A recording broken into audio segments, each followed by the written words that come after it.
Today's edition is like an ice-cold shower for those who thought the war was somewhere far away. Closer, louder, more precise. While an oil depot is blazing in Penza and private houses are burning again in Voronezh after debris fell, flames are breaking out at the Tamanneneftegaz terminal in the Krasnodar region. It looks like someone has finally begun responding in kind, and is doing so with growing confidence. Then there is more. Ukrainian forces are smashing radar stations in Crimea, while in Belgorod, Russian bombs are increasingly falling on Belgorod itself. An accident? A coincidence? Or already a statistic? And finally, the million-dollar question. If Russia's air defense is the best in the world, then why, on the morning of the 23rd of January, is there so much smoke and fire over the great territory? Let's begin.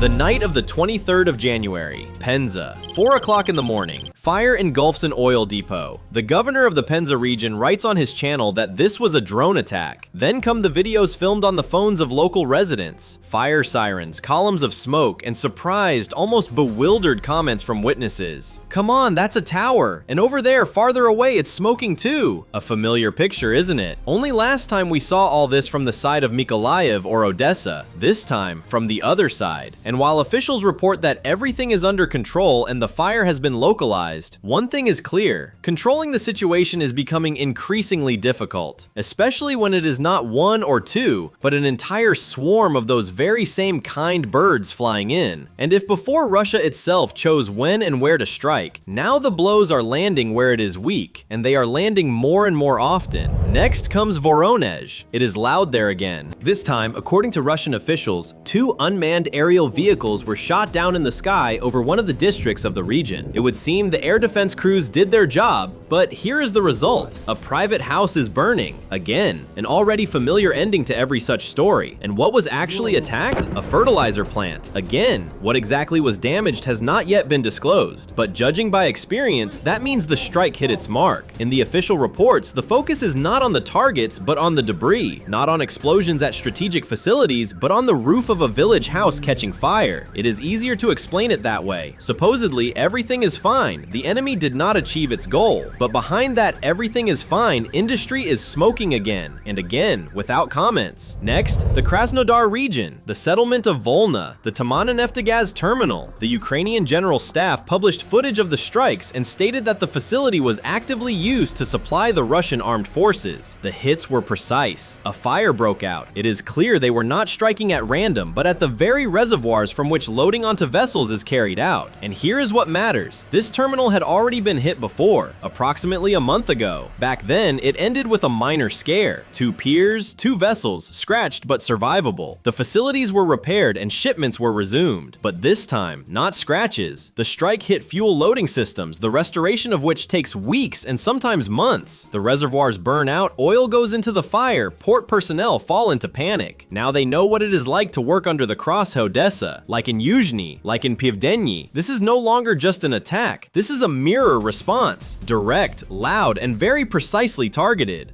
While oil depots are burning, radars are going silent in Crimea. Ukrainian forces strike the Protivnik radar station, 2 Nebo stations, and at the same time destroy a drone storage warehouse in Kherson region. All of this is a deliberate clearing of the eyes and ears of the air defense system. Without them, blindness. And where there is blindness, there is a gap for the next strike. But on the other side, reports, statements, self-satisfied quotations. What was Vladimir Putin saying there? The air defense systems of the Russian Federation are among the most reliable in the world. We launch, he says, 3 times more missiles than the United States of America. Production, supposedly, is comparable to the global level. Everything works, everything is stable, everything except the facts. Because while these victorious words are sounding, missiles are flying into Penza, drones are striking Crimea, fire is engulfing strategic hubs. Maybe it is worth not counting missiles, but counting holes. And now Belgorod. Here it has long become a habit. If something exploded, it means air defense worked. If something caught fire, debris. But what happened on Gubkina Street looks strange even by Belgorod standards. Russian sappers are removing an unknown munition. What it was? Silence. Not a single word from official sources. Only footage of a crater that speaks for itself. Judging by the size, this is not something accidental. This is at least a high-explosive aerial bomb with a mass of 1,000 kilograms, and possibly all 5,000. And it, which is especially symbolic, did not even explode. It simply arrived, simply fell, simply reminded how Russian aviation works, without precision, without a system, without guarantees. But that is not all. On the 5th of January, another drop. The bomb fell in Shebekinsky district, in the area of the village of Batratskaya Dacha. The same picture, no explosion, no target, but with a threat. The locals were once again left without explanations and without answers. Instead of fireworks,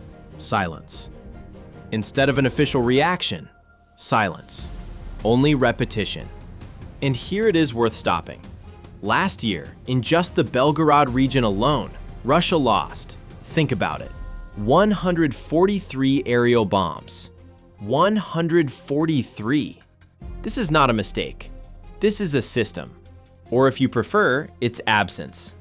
Because once is an accident, twice is a coincidence, 3 times is a pattern. But 143 is already statistics, a production process. Russia continues to repeat, to shoot down, to lose, to pose a threat to its own territory. What do we have as of the morning of the 23rd of January?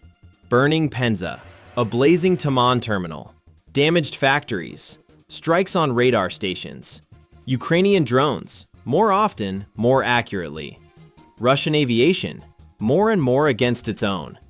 Statements about the best air defense, louder and louder, and reality, clearer and clearer. The mirror has been brought right up close.